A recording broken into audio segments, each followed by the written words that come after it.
In this devotional, I'm going to share with you 3 thoughts from Psalm 92, verses 5 through 9, where we will answer the question, why should I trust in the Lord?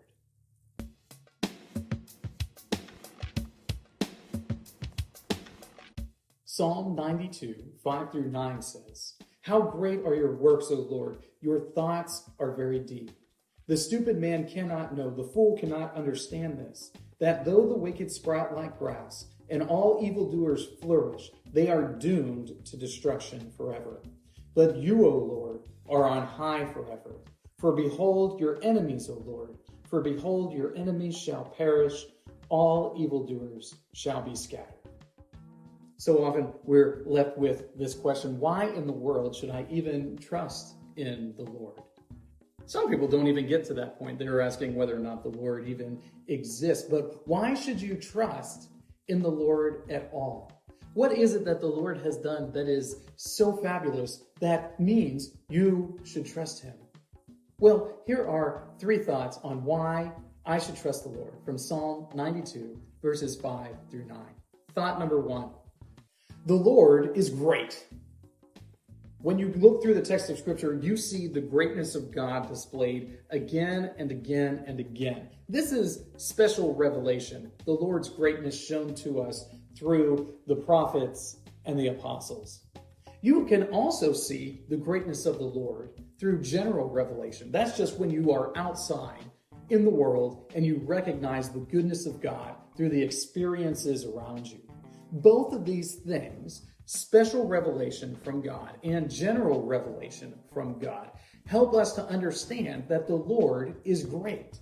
You should trust in the Lord because of his greatness, because his thoughts are profound, because what he has told us is an accurate representation of the world and how to live in it.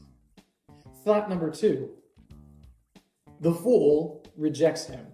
So why should I trust in the Lord? You should trust in the Lord because it's the foolish person who doesn't. It's the foolish person who rejects the Lord. In fact, in the text of Scripture, the fool is defined by their rejection of God. Now, you can look at, and the Psalm even references this, you can look at the foolish person, the one who rejects God, and you might see that in the moment, they might have some success. They might have some benefit. There might be some good results financially or in their family or in their status. They might have some good experiences even though they have rejected God. But you have to understand that ultimately the one who rejects God still must stand before him.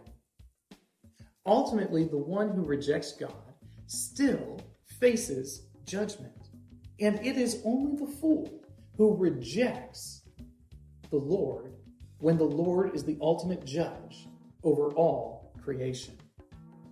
Thought number 3, the Lord's enemies perish. Why should I trust in the Lord? You should trust in the Lord because he is ultimately the victor. And if you don't put your trust in him, then you are his enemy. And his enemies ultimately are defeated. You can see examples of this throughout the text of Scripture. You can see examples of this throughout human history on a grander scale. And as you look and you recognize that it is the enemies of the Lord who ultimately are defeated by him, then you start to see that you should trust in the Lord because he is the great victor in this grand narrative that we're experiencing. I should trust in the Lord because he's great, because those who reject him are fools, and because he has ultimate victory over all of creation. These 3 thoughts come to you from the assigned reading, Psalms 90 through 92.